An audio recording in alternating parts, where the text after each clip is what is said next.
when Lucy initially asked me to come speak here, I had a whole different set of circumstances, and I was excited to speak.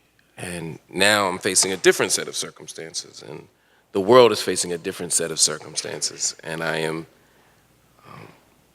even more excited to speak today. This last week, though, in fact, just yesterday, I left. I've been running for 2 days. I was speaking at Penn today, and yesterday, earlier this week, I was in Toronto, and yesterday, I was at the studio anchoring the funeral for Nipsey Hussle, a young brother who we lost way too soon. That young man's death has stuck with me in a way that so many others did not. I work for BET, so I cover a lot of black funerals. That's kind of our news thing. And, you know, Aretha and Michael, Prince and Muhammad Ali, all of them have passed away. And all of them were tragic. Maya Angelou, oh, great God, we've lost so many. Ruby Dee. Just over the years that we've had the opportunity to cover so many, but there was something about that young man passing away at 33 years old that lingers with me and sits with me, and it makes me even more committed to reimagining the world in ways that can yield justice, that can yield freedom, that can yield equality for everyone. Today, though, the conversation that we are supposed to be engaged in is one about solidarity. What does it mean to imagine and reimagine solidarity in 2019? And for me, the solidarity work that we have to dream of, the solidarity work that we have to imagine, has to come from a commitment to love and justice. And so when I see wonderful people in the audience, I get excited because they remind me of that. When I see Pam Africa, give me some love to Pam Africa.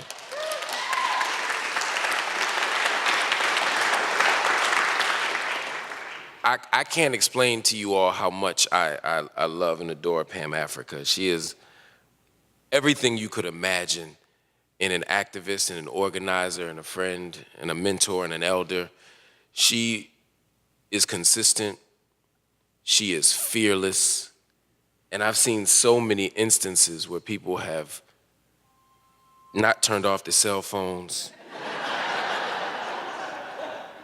It's always a challenge. But there are times where people duck and run, where they avoid staring power in the face.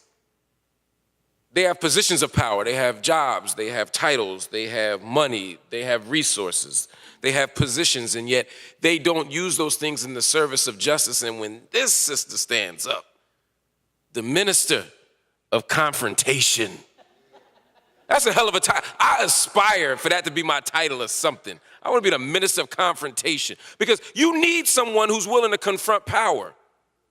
You need someone who's willing to stare power in the face and be fearless, to refuse to back down, and to have the consistency of character, of ethic, and of work. Because Pam Africa don't just talk about it. Pam Africa be about it. Pam Africa will tell you to be there. She'll text you to be there. She'll call you to be there. She'll show up. She'll have the flyers, and she'll stay there to the end, and then she'll be back for the next one. Because that's what Pam Africa does. She has a commitment to freedom and justice that's bigger than herself. Pam ain't got to get the mic. Pam ain't got to be on the flyer, but Pam will be there because Pam understands. That's what justice is about. That's what solidarity is about. It's a whole other project. Aisha and Mani in the back, Mama Aisha. Woo! We can't have freedom without having beautiful, self-aware, self-confident, Africa affirming, melanin loving, knowledge of self having babies. So when you look at the schools that are built by Mama Aisha, you say, wait a minute. Justice and freedom isn't just about ideas. We need ideas. It's not just about books. We need books. But the tradition that she comes out of says that the word got to be made flesh, that our ideas and our love of Africa, our love of African identity, our love of our babies should manifest into something tangible so that when our children go to school in the day and they come home at night, they understand that they're worth something else, something worth more than the world told them they were worth.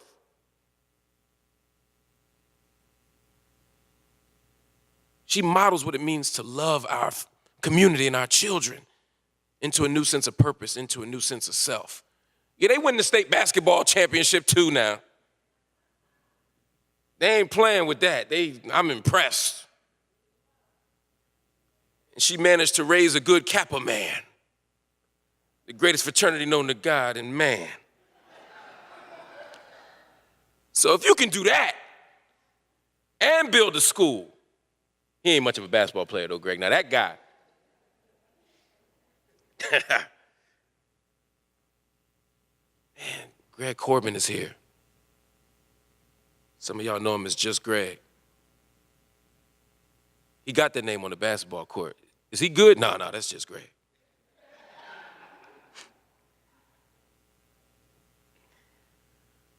But Greg has had an institutionalized commitment to understanding that our children's whole selves have to be engaged, that we can't just give them reading, writing, and arithmetic, although they need reading, writing, and arithmetic, but that we must also engage the arts, that we must also take poetry seriously. And so when I look at what PYPM did, Philadelphia Youth Poetry Movement, when I look at what he was able to imagine and dream of and then create, and I look at the children that it created and the coaches that it created and the teachers that it created, and I look at the community of love, the network of nurture, the community of care that we were able to produce here, it becomes another signpost of what is in fact possible in this late day. It is stunning what some of y'all are able to do. And so I'm just a small slice of the equation. I'm just a small piece of this pie. I'm late to the game.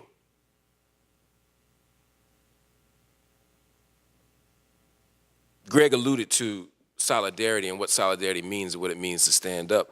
And oftentimes I get credit for standing up at a moment where I don't know if I knew what I was standing up for.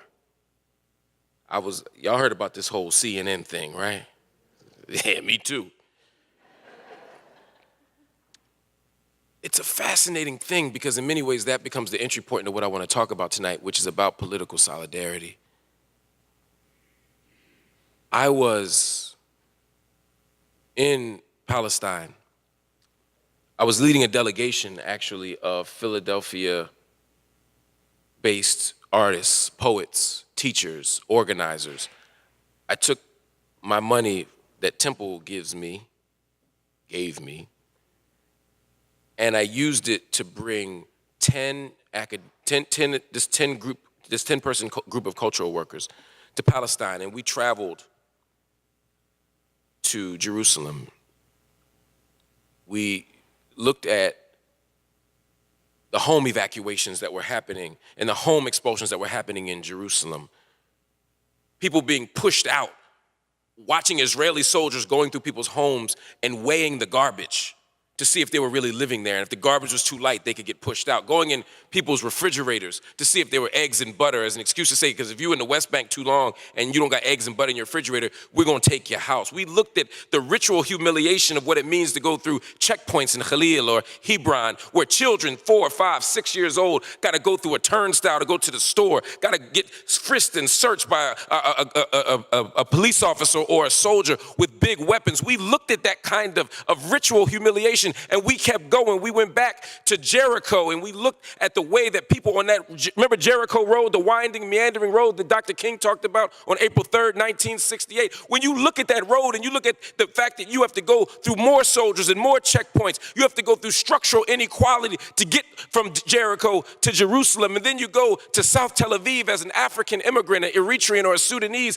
and you're not allowed to even live in the country as a refugee, despite the country saying that it is the only only democracy in the Middle East, and they have refugee status, they've signed the refugee paperwork and the refugee legislation. They're still saying, nah, you people can't come African, you people can't come Eritrean, you people can't come Sudanese, you people can't come Ethiopian, but you can come Russian.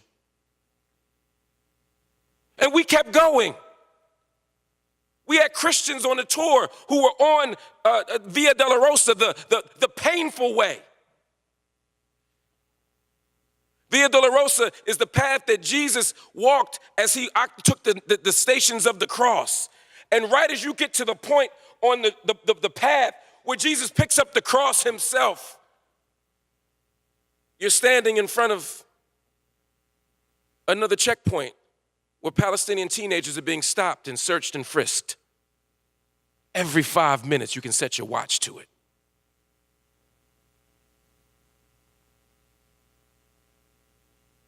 We're looking at all of this.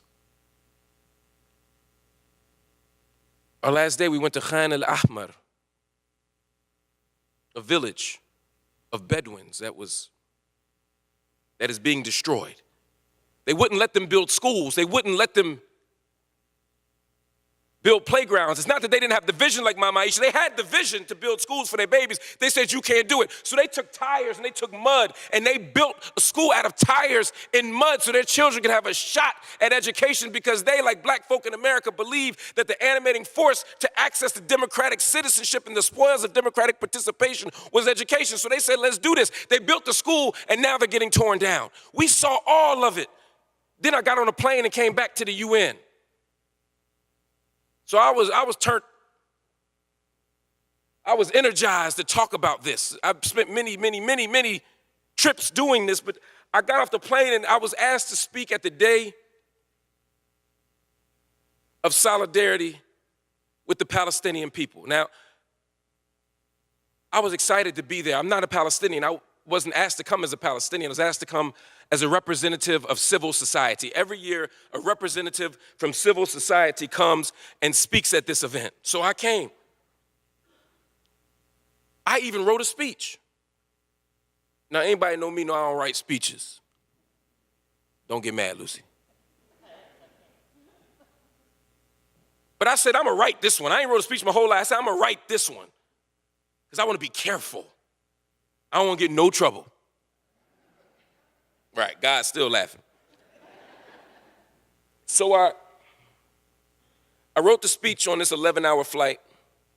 I landed in JFK, took a cab to my apartment in Brooklyn, changed, put on my lucky suit, and then went back to the UN. And I proceeded to give what I thought was a principled, empirically supported analysis of the facts on the ground. For me, this is what solidarity looks like. I said it's November of 2018, 70 years after the Universal Declaration of Human Rights was created. The Universal Declaration of Human Rights was an appeal out of World War II to try to create a world where people could have a basic floor underneath which they could not fall. That we'd all have freedom of movement. And I said, wait, but what about the checkpoints? That we could all have access to a criminal justice system. But wait a minute, 99.7% of Palestinians are found guilty in court in the West Bank and in Gaza and sometimes in Jerusalem. 99.7. If 99.7% of Palestinians are found guilty in court, either they're all really guilty, super criminals, or as y'all Democratic nominee said last time, super predators, or there's something wrong with the system. I said, what about it?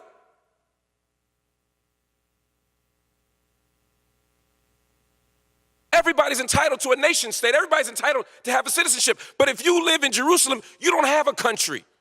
If you live in Gaza, you don't have a country. If you live in Ramallah, you don't have a country. If you live in Khalil or Tul Karam, you don't have a country. These are violations of human rights. I'm appealing to the International Declaration of Human Rights as a way to say there's a gap between who you say you are and who you really are. Not just Israel, the United States. That's what King was saying in '63. Be true to who you are on paper. Not just the United States, but Mexico. Not just Mexico, but Egypt. Not just Egypt, but Saudi Arabia. Not just Saudi Arabia, but Bahrain. Not just Bahrain, but Uganda. Not just Uganda, but Cuba. But it was a day of solidarity with the Palestinian people. So I pointed these things out. And I said, we must do three things. We must reshape citizenship, reimagine citizenship for Arab citizens of Israel, or Palestinian citizens of Israel, rather. Because even though they have full rights, there are 55 laws right now in Israel that discriminate against Palestinians who live there. I'll give you one example. They have admissions committees. Before you move into a neighborhood, they have a committee, an admissions committee, that decides whether or not you can live in that neighborhood. The criterion for deciding whether or not you can live in that neighborhood is whether or not you will disrupt the social and cultural fabric of the neighborhood. That sound familiar? Some of y'all try to get in country clubs, fancy country clubs. Y'all couldn't get in because you disrupted the social and cultural fabric. Some of y'all try to get in snooty resorts and private clubs like the Union League. Wouldn't let you in because you didn't fit the social and cultural criteria. They let a few handkerchief head Negroes in, but most ain't make it. There were entire policies, social policies in the first half of the 20th century designed to exclude Negroes from neighborhoods because you didn't fit the social and cultural criterion. So imagine being an Ethiopian who moves to the Galilee and you can't live there because you don't meet the social and cultural criterion. Imagine being a Palestinian in Nazareth who doesn't meet the social and cultural criterion. So they are able to have what is a facially neutral law that turns out to be discriminatory in practice. It's facially neutral.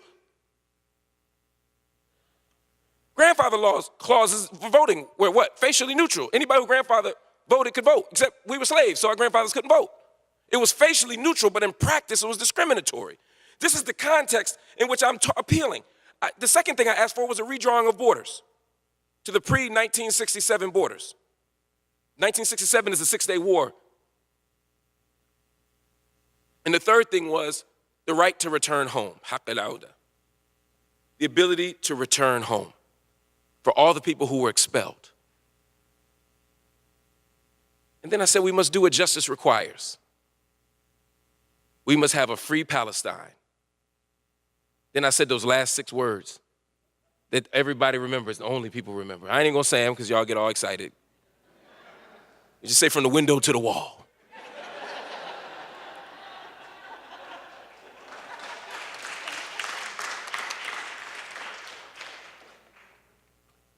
I thought I did good. But I thought they thought I did good. I ain't know. Only people that walked out in the speech was Egypt. The diplomat from Egypt was mad because he said that I said Egypt too much, that I didn't just blame Israel. But I believe if we're gonna be honest about this thing, we can't just blame Israel. We got to blame everybody who's responsible. If you're in Gaza, your problem at the Rafah border isn't just Israel, it's Egypt. We also fund Egypt. That's our second biggest donor or recipient of aid. I went home like I always do. Woke up like I always do. Then the phone started ringing. Then the text started coming. Then the tweets started coming. Then I got fired. Something about getting fired is, y'all are radicals, y'all activists, y'all all been fired before, I know. But it's at least twice, right? You ain't doing it right if you ain't been fired yet. But it's something about being fired in public that produces its own kind of spectacle and trauma and embarrassment and shame, even if you feel like you did it right, because you got to keep talking about it. I'm so sorry. So I kept on pushing. And then the critiques came. Talk about solidarity. Black folks said, why would you waste your platform on those people? You on CNN.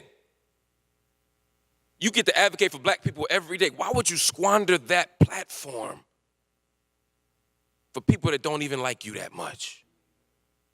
And I got to tell you, there were times I think about it a lot, and there are moments where I do question and re-question what I would say and do if I knew going in what the outcome would be. I can't promise you that if I knew I was going to get fired before the speech, I'd have gave the exact same speech. I'd have gave a speech. Look, I mean, we can romanticize this shit if you want to, but I'm being real with you. If I knew, y'all might have got the remix. But I have no issue with standing up for folk who aren't me. This has to be said. This has to be said.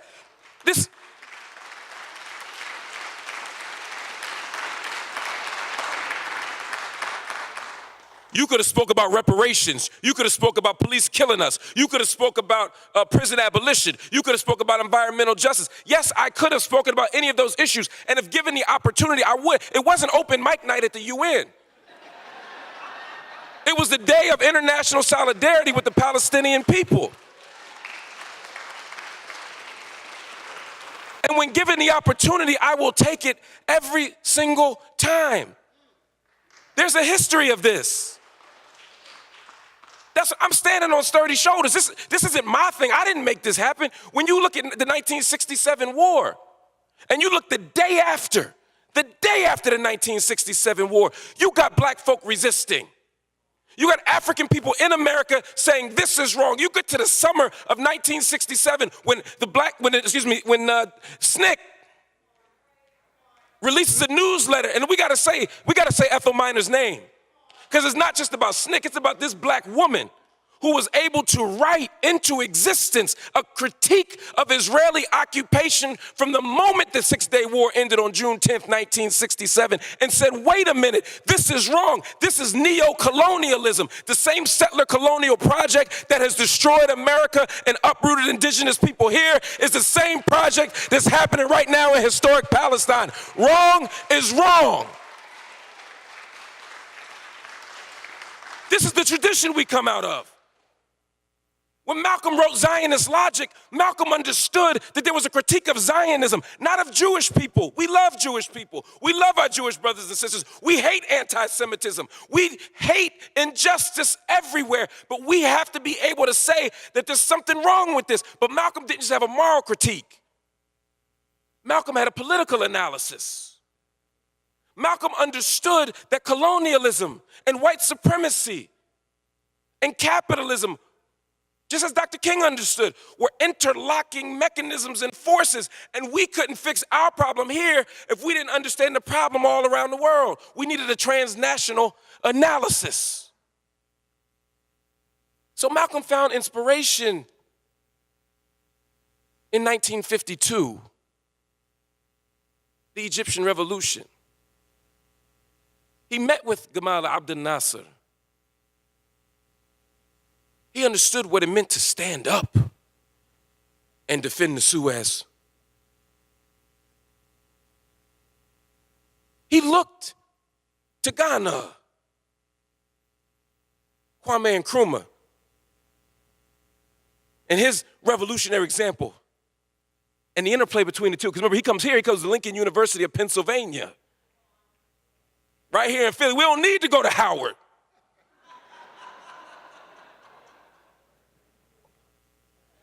We could do it right here.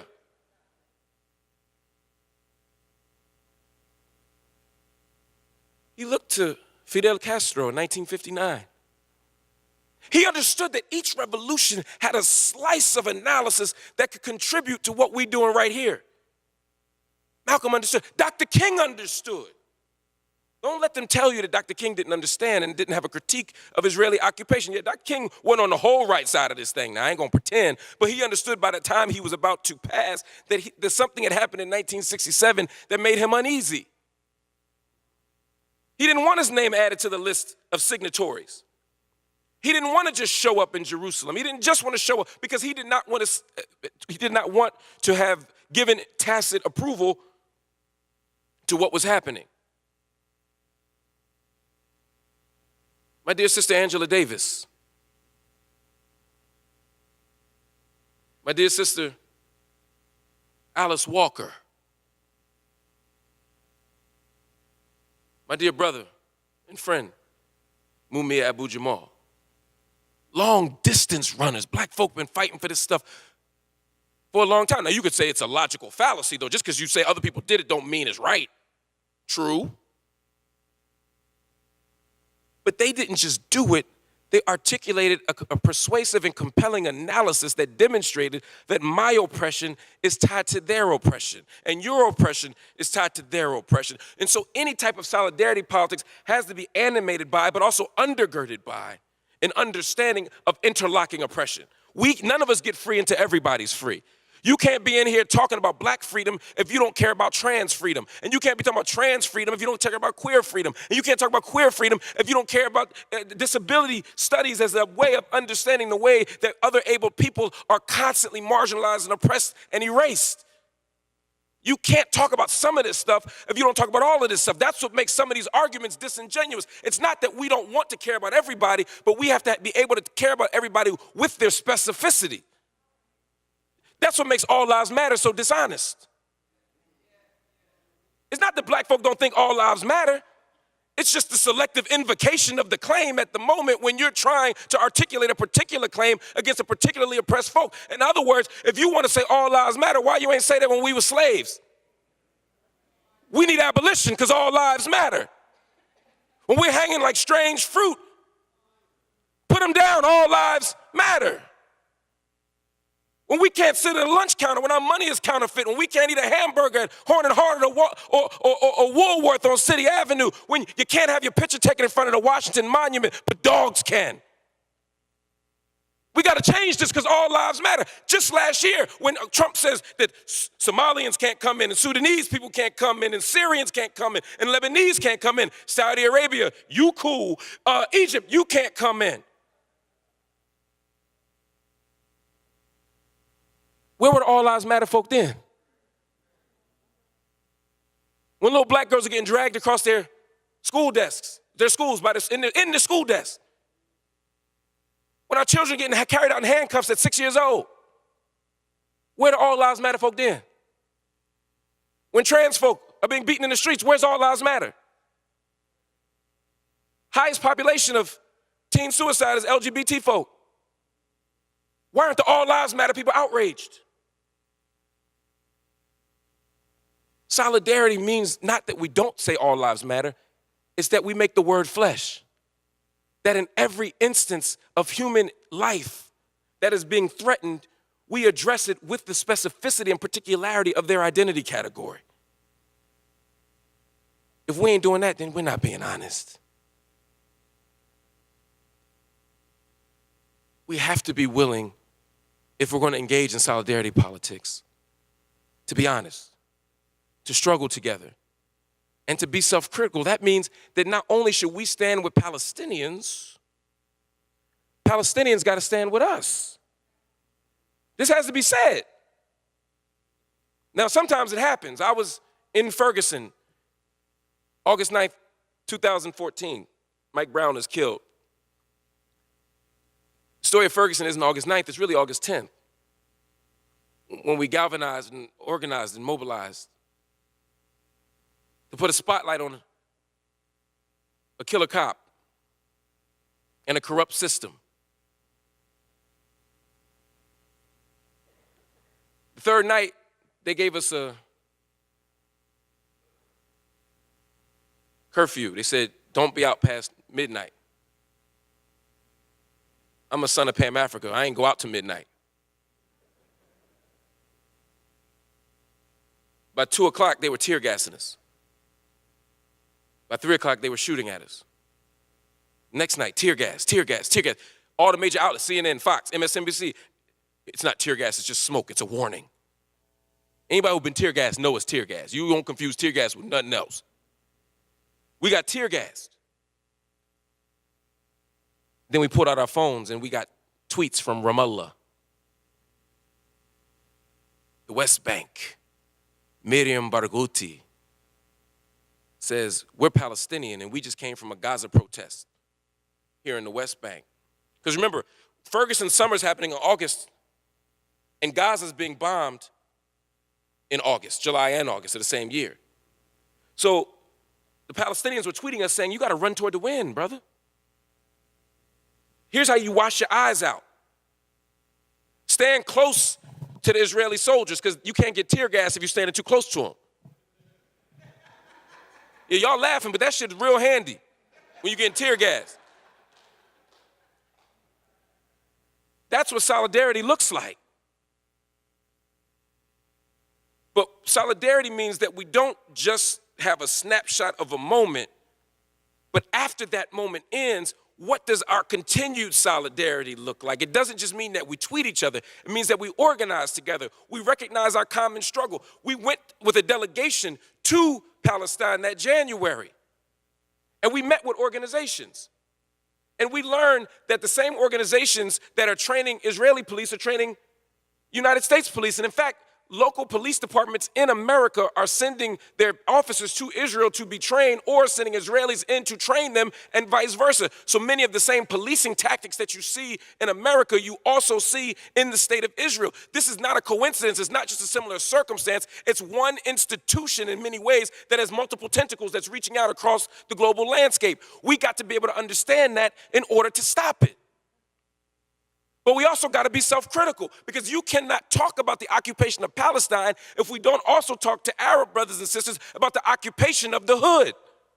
Because when you come to Detroit or Chicago and Philly and you build stores and you occupy that territory, but you don't talk to folk, you don't invest in folk, you don't love folk, and you are just as anti-black as the whitest white supremacists, then you are in fact no different than the white supremacists. So anti-black racism among Arabs and specifically Palestinians for this conversation has to be something that's on the table. They cannot be exceptional.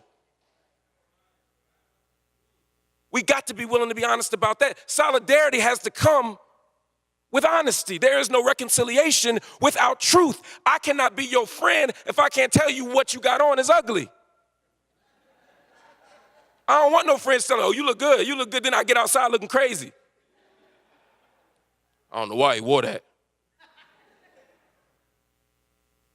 Solidarity is not about finding the same circumstance. There are commonalities in our struggles. Being marginalized, being subject to state violence, being a second-class citizen, yeah, I can relate to that. But my Palestinian brothers and sisters may not understand what it's like to be considered not a full human being in the country that you built. To be a slave in this country. To build the American democratic experiment and then not be allowed to participate in it. To be told that you got the wrong body, the wrong face, the wrong religion, the wrong hair, the wrong music. Maybe they can't connect to that exactly, and maybe I don't know what it's like to live in Gaza. Maybe I don't understand what it's like to be fully stateless. Our solidarity can't come with me having to be exactly like you. Too often we look for solidarities of sameness. Solidarities whereby I have to be able to see myself in you in order to free you. But if I'm really about justice and love, then I can't simply engage you when I feel like I could be you. I will probably never be victim to the Holocaust, but I stand with my Jewish brothers and sisters against anti-Semitism and anti-Jewish violence. I will never understand what it's like to be a childbearing human being, but I stand with women for reproductive rights. This is the work that we have to do. I will never be a Kosovar, but I stand with people fighting for freedom and justice in Kosovo in the 90s, and I stand for people in Yemen right now, and I stand with people in Uganda right now, and I stand with people in Tibet right now, and I stand with people, we could go around the world. Solidarity also can't be a transaction. That you show up for me, I show up for you. That sounds good, but what about people who don't have the resources or the ability or the capacity or the knowledge of self to stand up yet? We still have to be willing to stand up for them. Solidarity can't be an exchange value. It can't be another technocratic capitalist ideology. Solidarity has to come from here, not from the wallet. Solidarity is about being courageous. Solidarity is about saying that I'm going to stand with you, especially when it gets difficult. That means we can't throw people away. See, we live in a disposability culture. So-and-so is canceled. I can't deal with so-and-so anymore. We can't throw each other away. People can be trash, but they ain't disposable. We have to be willing to invest in each other.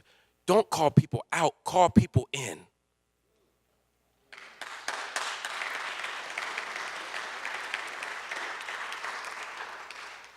And when you call people in, engage them, challenge them, demand better from them. But don't lose hope in them, because that same Malcolm that we worshiping right now as a political action figure is the same Malcolm that was Detroit Red. It's the same Malcolm that was Satan in prison. It's the same Malcolm that people thought had no good in him. We can't throw each other away. We all we got, family. We have to be willing to have honest and courageous and difficult conversations. But those difficult conversations have to be in the interest of restoration. We live in a world that wants to throw people away, and we live in a world that says, who did it and how do we punish them? We must ask the question instead, who was harmed and how do we make them whole again? A restorative approach.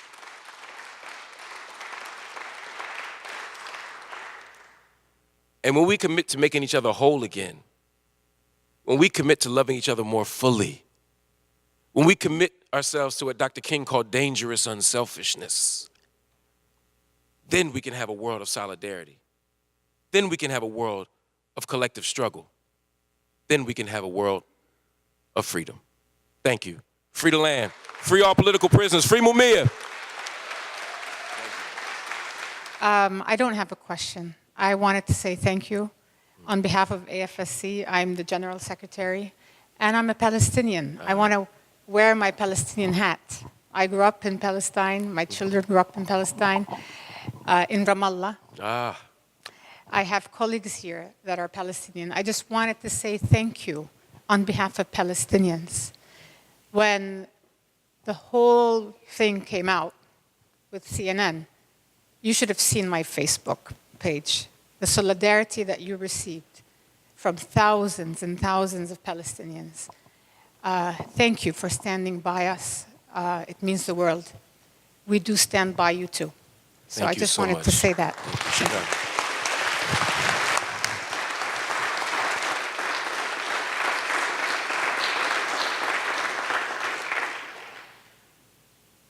I'll take them kind of statements. Questions? Yes, sister right here. Oh, thank you. My name is Darlene McDonald. I live in Salt Lake City, Utah. And, well, first of all, I want to say thank you for being here. I'm actually getting a little bit emotional. I speak on Palestine quite a bit.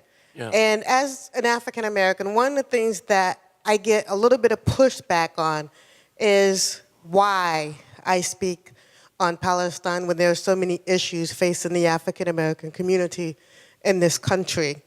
How do you go about answering that question and dealing with that? Yeah, it's a good question. I mean, some of it I was trying to address in my remarks. I'm gonna sit down just for a second. But I think one is they're not competing claims, they're competing agendas. I doubt that you spend your entire day only talking about Palestine, right? I've published 6 books. None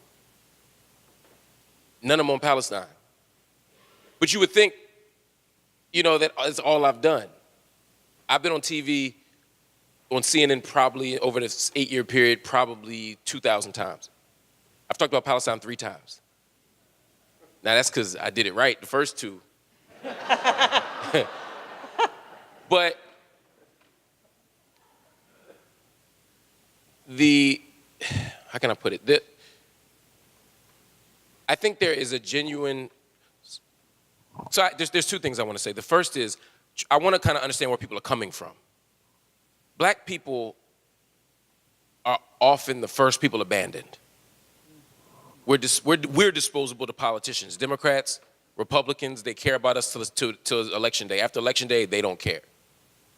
People don't invest in our communities unless they can exploit us. People want to be us. They want to dress like us, dance like us, laugh like us, have their skin like us, and then tell us that everything that they want from us is really no good. So we're wary of people who are among us who don't exclusively deal with stuff related to us, because are you leaving us too? That's a legitimate fear. Am I good with the camera? I apologize. I forgot y'all are taping this. You good? Okay. I was moving to avoid that light, but I get it now. So there's a legitimate anxiety and fear we have. And then there's also the issue that I raised, that some of the people we fighting for sometimes don't fully fight for us. I mean, I spend a great deal of my time in Palestine, and you know, I do my research in Jerusalem, and Jerusalem still to this day, the area that I work in, El Jalil al-Fiqhiyya, or the African community, is often called Habs al-Abid, which means slave prison. The term abd or abid is often used. It's a derogatory term for black folks. So even as I'm there organizing and struggling and fighting with folk, you walk into the candy shop and somebody's eating ras al-abd, which is a chocolate, which means like it's head of a slave. But it's like a marshmallow, or it's like a chocolate covered candy. And I mean, I know plenty of anti-racist Palestinians and Egyptians and Sudanese who will go into the store and order ras al-abd, not because they're racist, because they just never thought about it before. My point is, there's a lot of racism in these communities, so that's the other skepticism. Is like, it's not like you're fighting for folk who look like you or who have shown the same solidarity to you sometimes. So that can be an anxiety. Let me pause, call time out real quick for clarity's sake. There is a long history of Palestinians also organizing and struggling and fighting with black folk. The PLO were extremely significant in fighting with Huey and Bobby and the Black Panther Party. The PLO showed, and Arafat in particular, showed considerable solidarity with Nelson Mandela. When he was considered a terrorist by this government, he remained on this government's terrorist list to the day he died almost. It was the PLO who stood up for a free South Africa. So we got to understand that backdrop too. The other piece of this though, back to you, time in, is there is a way that I think you have to be able to say to people, look, we can walk and chew gum at the same time. We are able to analyze and critique the Palestinian crisis. We don't call it the conflict because it's not a conflict, it's an occupation. We can talk about this occupation, and we can also talk about the fact that there are killer cops in America. And we can talk about the fact that the economy is rigged so that the richest folk have the most stuff. We can talk about the broken school system. We can talk about all these things at once, but the most important part, sister, is the part that I was talking about in the speech, and that is that it's not just that we're talking about these different things. It's that these different things are connected. You can't talk about you can't just choose between talking about the environment and talking about racism when you got Flint, Michigan. When you look at where waste is dumped. When you look at where lead is. You can't just talk about poverty and not talk about the military. When you look at who's being on the front lines of wars of aggression and what kind of people are being harmed on the other side of those wars of aggression. You can't say, I ain't got time to think about the prison, I got to worry about the schools. When the schools are driving our children directly into prison and conditioning our children's bodies for prison. Walk into a school in West Philly, take you 20 minutes to get in through metal detectors, surveillance cameras, dogs, police officers. It takes you 20 minutes to get in, and then once you get in, nobody stops you from leaving. Why? Because it's about preparing our body for a certain kind of discipline and surveillance, and they don't really care if you stay or not. So there's a connectedness to it. So people say, why are you fighting for Palestine? It's because I got to. I can't end white supremacy if I don't understand that Israel is an ethno-state that prioritizes, it's not just a Jewish state, it's an ethno-state that prioritizes particular understandings of identity. I can't deal with gay marriage in America if I don't look in Uganda and look at the ritual, not just ritual, but the systemic and systematic violence being waged against gay and lesbian brothers and sisters by the Ugandan government. I gotta be able to be honest about that. So I can't pick. I don't have the luxury of picking. I'm promiscuous with my outrage. I'm mad at everything. Yeah. Who else? Questions?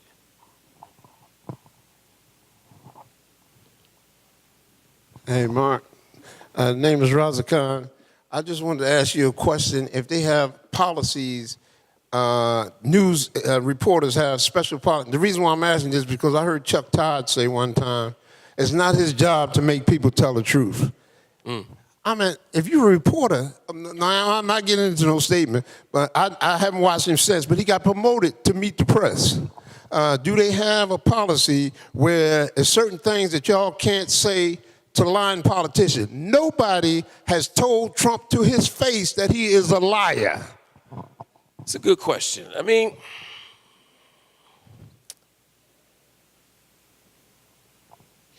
there's no policy. Let me say that first. There's no policy. One of the things I can tell you as a journalist is when I ask a politician a question 3-4 times and they don't answer it, your instinct is to keep asking it till they answer it. But one thing you learn as a journalist is that's what they want you to do, because they'll keep not answering it. I'll give you an example. I interviewed Bobby Jindal. He was the governor of Louisiana, and he was running for president in 2016. And I said, Governor Jindal, if Donald Trump becomes the nominee, will you vote for him? He won't be the nominee. Okay, but if he is the nominee, will you vote for him? We're going to do everything, Mark, that we can to make sure that he's not the nominee. I got you. But let's say that you do everything you can, and he does, and it doesn't work, and that guy becomes the nominee. What will happen? Well, we'll just make sure that doesn't happen. So now I only got 3 minutes with him. I've already used 48 seconds. Now, he would love to run out the clock. He's up by a touchdown. He's in his run game now. He cool. So I can either trust that the audience is smart enough to know that he's not answering the question, or I can have a 3-minute back and forth, in which case I don't get to ask him about the other 4 things he's lying about. So that becomes part of the challenge in journalism. It's not so much that, and could I say, you're a liar? Yes. But then I would be called uncivil. People say that about Fox News. Why don't you just go reach across this thing and smack Bill O'Reilly? It's not that I never had the impulse. But that would have been my last TV appearance. It would have been my first and last TV appearance, right? So sometimes you have to ask yourself not just what is possible and what's fair, but also strategically what's the long game. Will this action lead to something that forecloses on the possibility of other actions? Y'all might see the irony in that in light of my UN speech. I get it. I see it too. But my point is, nonetheless, that this is something you have to consider at all times. Some things are worth it. Some things ain't.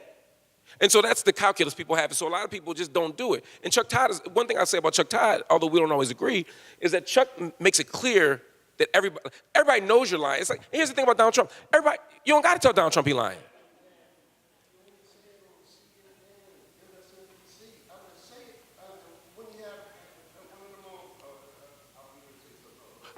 You saying when Trump is in front of you, say it. In front of the world. When he had the press conference in front of his airplane, where all of his people here, they don't watch MSNBC and CNN. Oh, yes, they do. I hear you, though. Trump watch everything. But your point's well taken. No, your point's well taken, my brother. I think the answer to that for me, though, is you can do that, but you put all your money on that one chip, and you get known as the person that called Trump a liar. Everybody already knows Trump's a liar. Even people who like Trump, it's not that they think he's telling the truth. They just feel like his interests converge with theirs. So they know. He says one thing one day, and the next thing something else the other day. You don't need a long memory to know he's lying. But it just converges. So using your capital to prove he's a liar, like, aha, everybody, look, I'm going out in flames, but Trump's a liar. That ain't the cards you want to play. Now, if you get his taxes. You know what I mean? On live TV, I violate all kinds of protocols to put them damn taxes out of binder. If I get the taxes, I'm rolling with it. But him being a liar. So that's the challenge. And sometimes as a television personality, people often tell you what you should have said, or what would work, and sometimes they're right. But a lot of times there's a strategic and particular strategic reason why we don't do it in that way. That really is about playing the long game. Yeah. My sister right there with the red.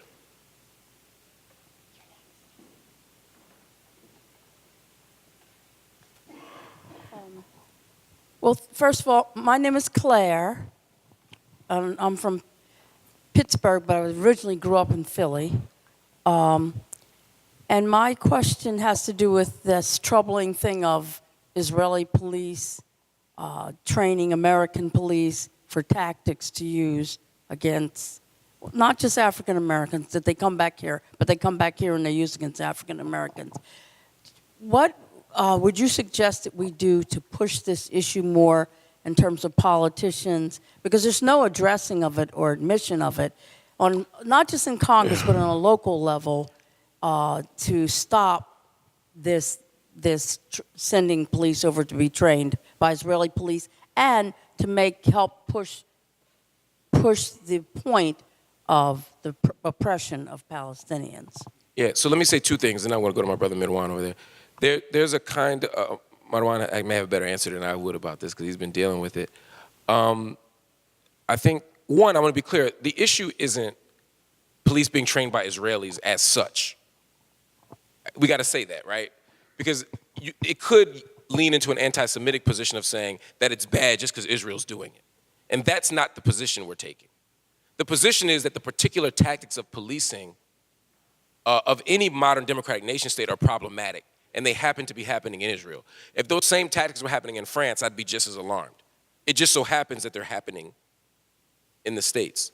So the tactics are about containing particular types of populations, how to manage and police particular types of population. And because as a prison abolitionist, I don't believe in policing in the way that mainstream liberals do, I'm going to have a dis-ease with any kind of police training that's happening in that way.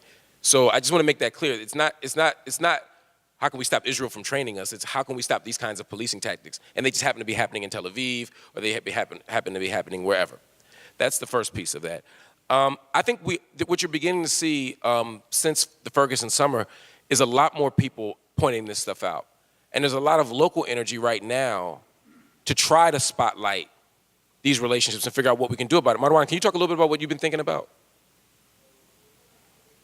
Introduce yourself. This is Marwan Kridi. Yep. My name is Marwan Kridi, and I do work with the Arabic community. So we've been talking about it, and we're working with Jewish Voice for Peace, and to try to see where we can get together on this. But more importantly, I mean, what you mentioned it so vividly, that we have to bring communities together, and I think this would be a brilliant thing to bring progressive Jews, Arab Americans, and African Americans all together in one coalition to work against what we call the nexus. What's the double? They have a term for that, but this whole training thing. The joint yes, there's a word for it, but you're I right. forget it. What is it? The double, whatever. But I think this would be a great thing, not only to work against locally, but also bring communities together. So Marwan and I have been talking about doing this work together with progressive Jewish voices, with black communities, and with broader Arab communities, and white communities. I mean, we want everybody involved. Whoever, right. And so in the next month or so, we're going to be doing something at the People's Education Center Beautiful. About this, and we're going to come together to have these conversations. Excellent. Yeah. Okay. Thank you. So let me know. And Yeah, I just didn't want to take credit for something that Marwan came to me with it, so I want to make sure that he gets credit for that. That's all. Mark, my name is Pedro Rios. Him and then Pam. My name is Pedro Rios. I work along the U.S.-Mexico border as part of AFSC's U.S.-Mexico border program. I'm based out of San Diego. One of the challenges that we have right now, especially with separation of children and the further militarization of our communities, is the shaping of the narrative. And so as a journalist, I'm wondering if you have some thoughts about what are effective strategies on countering the narrative that paints our communities as communities that are prone to criminalization, that deserve our communities to be militarized, that have such a heavy footprint of the boot on the ground. That's a great question. I think that's a challenge we have. With the refugee crisis, it's a challenge we have at the southern border with immigration. It's a consistent question of narrative framing. Narrative framing. Essentially what that means is, even with my situation, right, with the UN, most people didn't think river to the sea is inherently outrageous. Most had never heard that term before. But by the time they got to hear me say those 6 words in that 10 seconds, they were reading over the headline that said, CNN contributor calls for destruction of Israel. I saw the headline too. I wanted to know who said it. No, Daddy, I had played like Jeffrey Lord's just gone too far this time. He just enough. But if you set the table for a certain kind of conversation, then there's only a certain number of understandings of the context that I can have. So by the time you hear me say river to the sea, if you've already been told that it means this, and that I'm this kind of person, then it's very difficult to think outside of the scope of that, right? Similarly, if we use the language I mean, we could think of, I'm going to circle back, I'm taking a long way because I want to set up this idea of narrative framing first, right? The idea of gender-neutral bathrooms was outrageous 2 years ago, right? Oh my God, what are we going to do? Because it was framed as an interruption to an otherwise stable American tradition of not having gender-neutral bathrooms. When you go to grandma's house for Thanksgiving, where's the men's room? Where's the women's room, right? There's always a gender-neutral bathroom. Every house in America is a gender-neutral bathroom. But we somehow act outrageous, like we've never heard this idea, like it came out of Zeus's head when it comes time to talk about it with regard to trans folk. Now, I understand there's a little difference at your grandmama's house because you know everybody, although that don't always mean nothing. But you at least get, I do understand that there's some complexity to this. I don't mean to be glib. My point, though, is it's framed in such a way that we can't even imagine the fact that all bathrooms in general are gender-neutral, except in this one narrow space. Understood. So when we get to the language of undocumented versus, say, illegal alien, by the time I frame your existence as illegal, not your choices, but your very existence is framed as illegal, then you move into that Du Boisian mode. Remember in 1903 when Du Bois writes Souls of Reconstruction, he talks about that question, how does it feel to be a problem? That becomes ontological. That becomes existential. That becomes not just what you did, but it becomes who and what you are. So part of it is the narrative framing. We already frame people coming from the southern border as the problem. So part of what journalists can do is re-narrate, counter-narrate that. One, through different language. That's why we say undocumented versus illegal alien. Because we can see we ain't got documents, but we're not illegal. Or if we are illegal, we are no more or less illegal than the settler colonialists who came in and uprooted and stole and violated treaties and killed the native populations here. So if we talk about illegal immigrants came from England and Amsterdam and we talk about illegal, you know what I'm saying? So that's part of the context too. Reframing and the other thing is we need a structural analysis as journalists and as scholars and as everyday citizens. What does that mean? It means it's too easy to say, what do we do with these people who are at the border? It's much more challenging and much more self-implicating to ask the question, what drives people to the border? Because now I'm talking about NAFTA. Now I'm talking about, because if I create a set of economic arrangements that make it impossible for Mexican farmers to thrive or to exist with subsistence in their own nation, and then I push them out, that's what Monique Morris is talking about in her new book, Push Out. Dropout frames the problem as you just left. Push out frames it as schools doing something to drive you out. Driving while black talks about the identity of being policed, but patrolling while racist would be a much more interesting analysis of what produces these realities. So let's get to the border. What are the economic conditions that push people out? What are the drug economies that are being exploited in the north that play out in the south that drive innocent people back up north? If someone is willing to risk their life, if someone is willing to send their child alone, if someone is willing to drown in water to get free, then it must be a hell of a lot worse where they came from. So let's ask the question, how do we get there? Don't talk to me about a Syrian refugee crisis. Ask me, what role did the United States play in destabilizing the Middle East? Because if we don't do that, then what's the issue? We can talk about ISIS and be mad about ISIS, or we can also ask, what role did the United States play in creating ISIS? These are different questions. These are dangerous questions. So as journalists, we got to ask those questions. The problem is we got 3 minutes. That's not an excuse. That's just the context. We can do a lot in 3 minutes. The older you get, the more you understand that.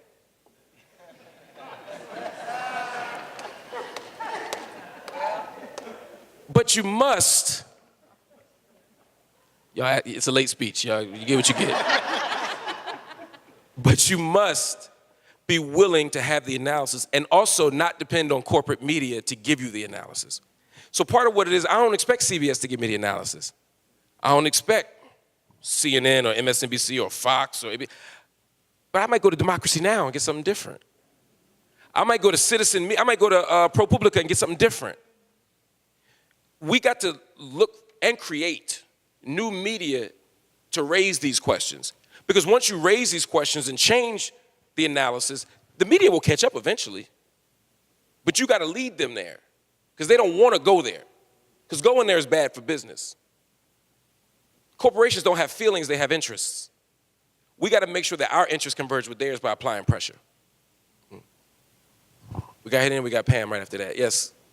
Good evening. My name is Asantwa Nkrumah Toure, and I live and organize here in Philadelphia. Dr. Mark, again, I want to thank you very much for mentioning the anti-Zionist work that Sister Ethel Minor did when she was a member of SNCC. Yes. And I promise you, I will have you connected with her within the week. Oh, thank you. I've been trying to catch up with her. But I do have another quick question. Yeah. What are your thoughts about Congresswoman Barbara Lee voting along with increasing the military budget of this country, given all the different needs we have here in the United States? Even here in Philadelphia, we have a women's homeless shelter that's about to be closed while they leave the men's section open. Yeah. And all the money going for all other kind of things regarding military budgets and police budgets. So your thoughts about Congresswoman Barbara Lee? You know, I mean, I have a critique of all of them, right? All the so-called Democrats, right? And it's not exclusive to Barbara Lee, because I've also seen Barbara Lee stand up tall and be courageous at moments as well, right? So, I mean, she's the only one standing up. But she's wrong on this. Wrong as two left shoes, as my mom would say. You got to be able to have an analysis of the American military industrial complex and say that we have created a set of circumstances that are untenable. While it's not as simple as saying, well, this military money could go to a shelter or to our schools, because these are different allotments for different things, there is something to be said for a country that always has money for war, that always has to shrink the state when it comes to school, when it comes to welfare, when it comes to health care, when it comes to public services, when it comes to public housing, when it comes to public transportation, when it comes to anything public, we got to shrink. Then military, open it up again. That's Reagan in a nutshell, right? Shrink the state except for military. So in that context, we do have to push back. She's absolutely wrong, and we have to be willing to push back against the CBC, the Congressional Black Caucus. Thank you so much. We have to be able to push back against the Congressional Black Caucus and say, you're wrong on funding this. You're also wrong on funding several other projects. We have to be willing to say that. So again, yeah, Barbara Lee's wrong on this, but again, I think we need to target the whole Democratic Party and say, all of y'all are not the left. Y'all doing something else. And then y'all hang people like Rashida Tlaib or Ilhan Omar or AOC, yeah. Y'all hang them out to dry when they have the courage to speak up and be different. We can't do that. We can't. On the move. On the move. Family and my son. Right. Cynthia McKinney. Ooh. Yes. Traveled to Palestine, and she, the boat that she was in, was hit, and she was taken to jail. We met her at the airport when she came back, and she said, when she was in the room where they had everybody locked up, she said it was so much darkness. It was black in there. We thought she was talking about the lights. She was talking about the people. Where she was locked up at, it was a lot of black people, Jewish people. Oh, yeah. Right, and she talked about what was happening with them. And she made a statement that in order to get things you have never had before, you got to do things you never did before. I was at the community center, and people was talking about, you know, when you got locked up. No, when you got fired. Right. I was like, don't tell them that one. They don't know about that. Right. It's just an ounce. It was just an ounce. Saying, you know, they was talking about, you know, you're not standing up for black people and all, but you're standing up for Palestinians. When I told them about the documentary that you're doing, they said, what, there's blacks in Palestine? A lot of people don't know. Yeah. So what I want to thank you for is, you know, you see a problem. He gets involved in every kind of way. And he want to make sure that people understand, everybody. I didn't know it was blacks in Palestine. And until Cynthia McKinney said it. And we were fired up that day about it. And but since then, I got involved with a whole lot of other Palestinians. I didn't know that Kwame Ture had talked about it. Absolutely. I didn't know that Malcolm had talked about it. So, but now that I know, I educate people on these things. But this film that Mark is doing, if you can talk to the people about that. Thank you. I swear I didn't plant that question, but I'll take it. I'll take it. And thank you for that. You know, first of all, African people are everywhere. Just know that. Everywhere. But there is a long history of an African presence in the Middle East. For Muslims, the Prophet Muhammad had what we call a mu'adhin. A mu'adhin. A mu'adhin is the person who sings the call to prayer, the adhan. The first mu'adhin was who? Bilal. Bilal is Habasha. He's Ethiopian. Same thing as who? Nipsey Hussle. Bring it full circle. They Habasha. Now, Bilal was Ethiopian, he was Eritrean, but that's a relatively new construction. 1991, Eritrea gets its freedom. But I'm talking about in the old school sense. We could look at the state of Israel itself as Northeast Africa. It's connected to, it's landlocked with Africa. It's connected to, that's why people come through the Sinai to get to Israel. It rests on the African tectonic plate. So this is the context. But if you go to Jerusalem, the community I studied, there are Afro-Palestinians who've been there for hundreds of years. During the time of the Khalifa, the Caliph Omar,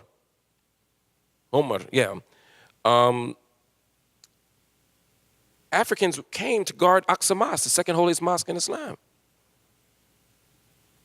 Many made Hajj, and they came from Senegal, Chad, Nigeria, and Sudan, and they stayed. This is part of the Hajj route.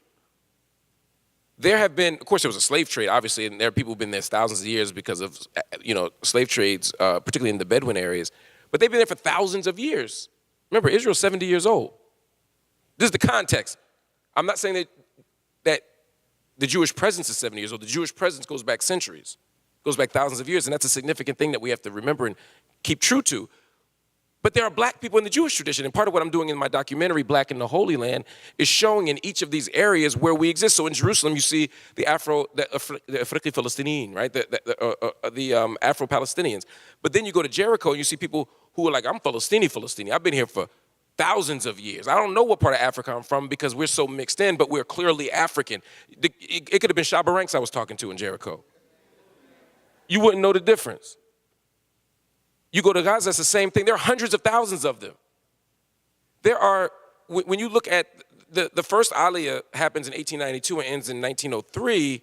The second Aliyah is 1904 to 1914. When I say Aliyah, I'm talking about the first Jewish immigrations from Eastern Europe in particular, but also Yemen and some other places into historic Palestine, the land that is now called Israel. And when you look at that move, you have Eastern European Jews, you have Western European Jews at some point, you have U.S. settlers later on after World War II, you have all these different groups. But Ethiopians also practice Judaism.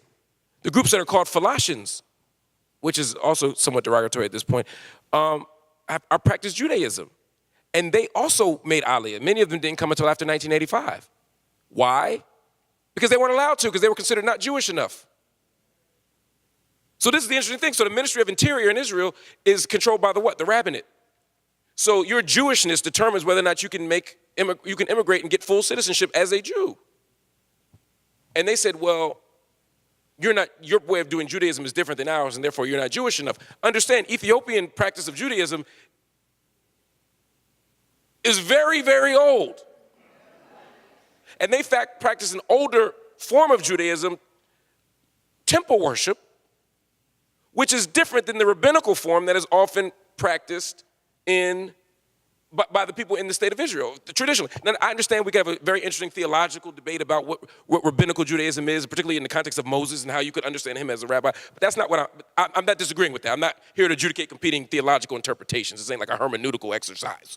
What I'm saying is, at the very least, they've been practicing this before y'all were here. And so there's an interesting struggle for even black, because people say, well, it's a Jewish state. It's not about race, it's about it being a Jewish state. Solid. But Ethiopian Jews couldn't come.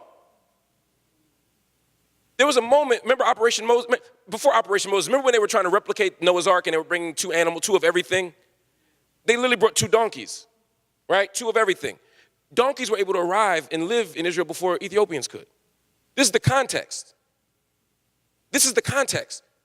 So 48, you begin to see immigration into the state of Israel. Obviously, again, the first 2 aliyahs precede the formation of Israel. Actually, the third one too, we can talk about that later. Because now you have, anyway, we can talk about that later. But my point is, so black Jews have a different experience. Then you have people who are trying to seek refuge from Sudan and Eritrea. That's what Sister Cynthia McKinney's talking about.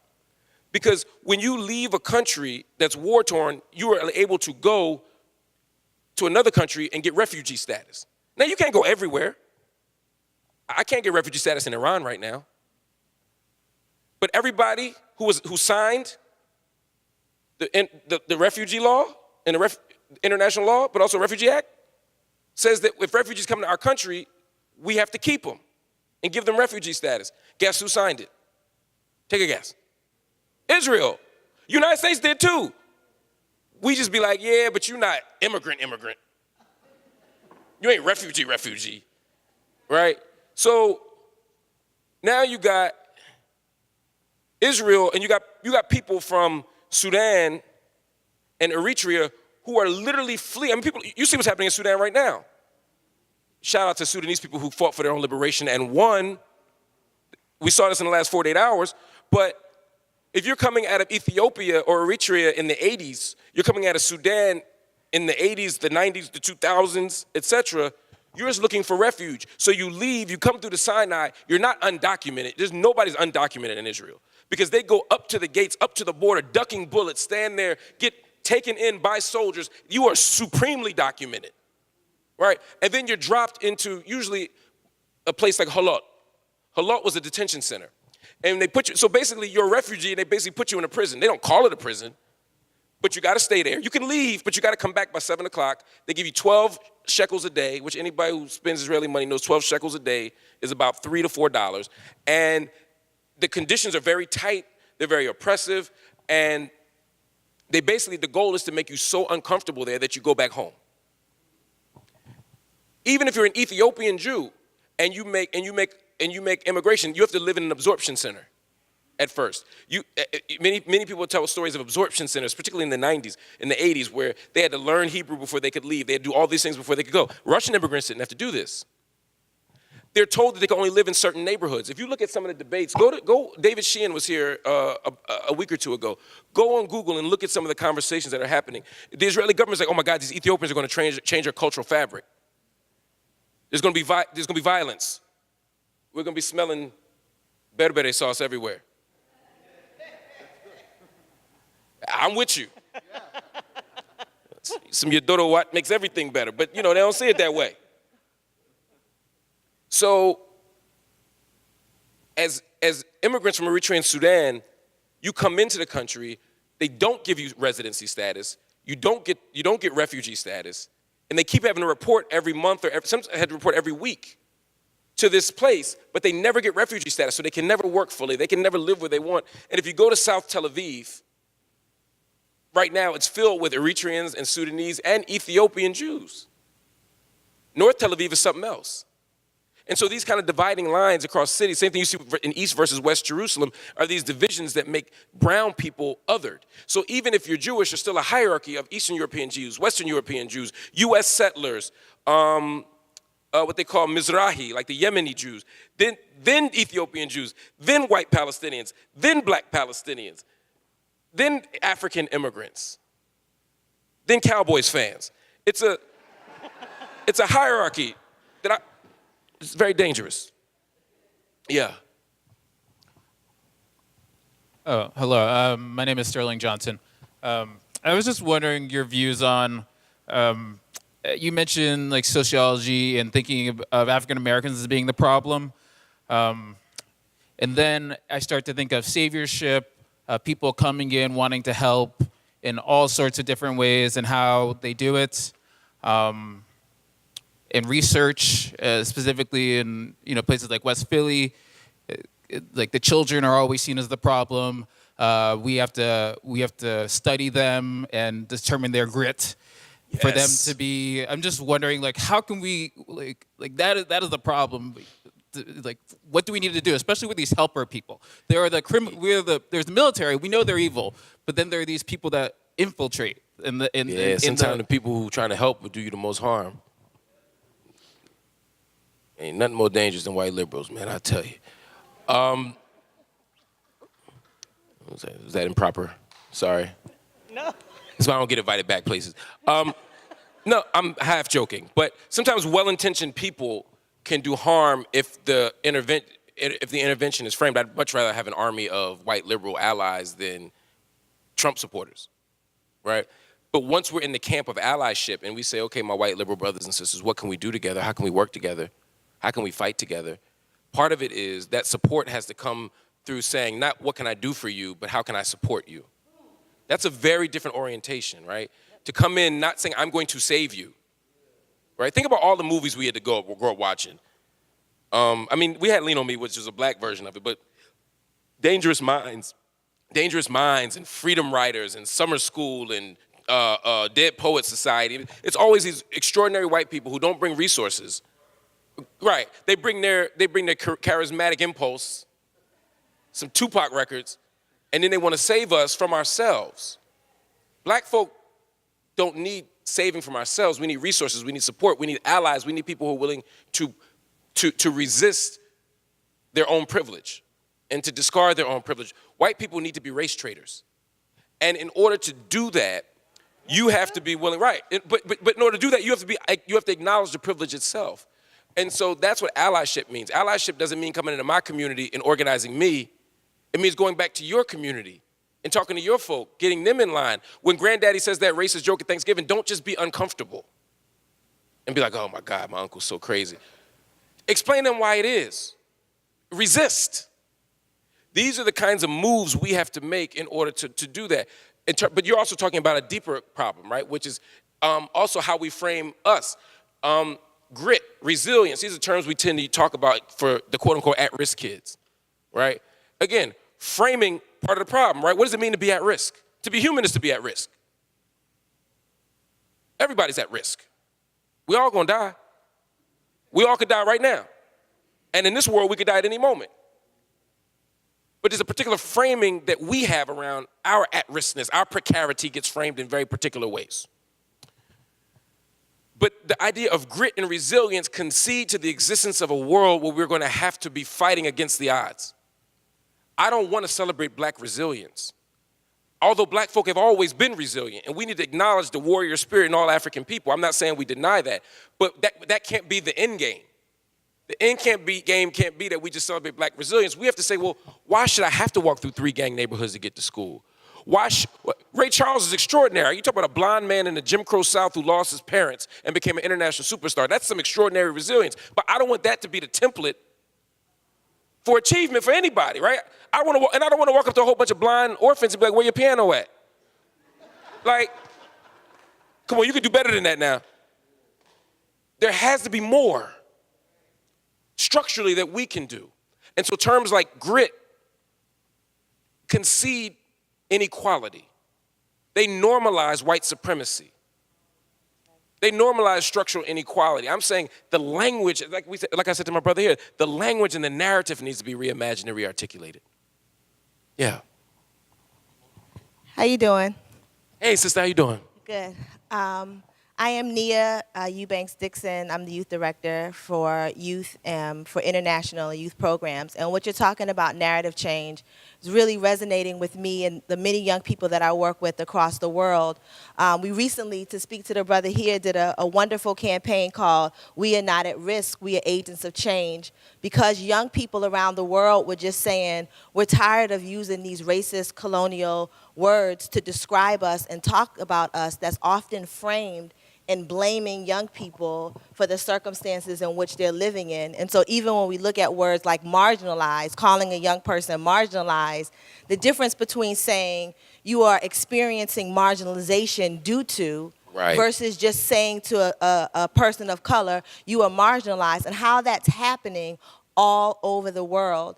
And so just wanted to bring that attention and awareness to us who are here in this room, because often we have these ideas about it, but even within our organization, there are young people who are standing up against that, who are like, we are not these things. Yeah. We are this, and taking that. And so one of the questions that I have for you is just about how do we support that, not only in our words, but also financially, to make sure that these movements continue.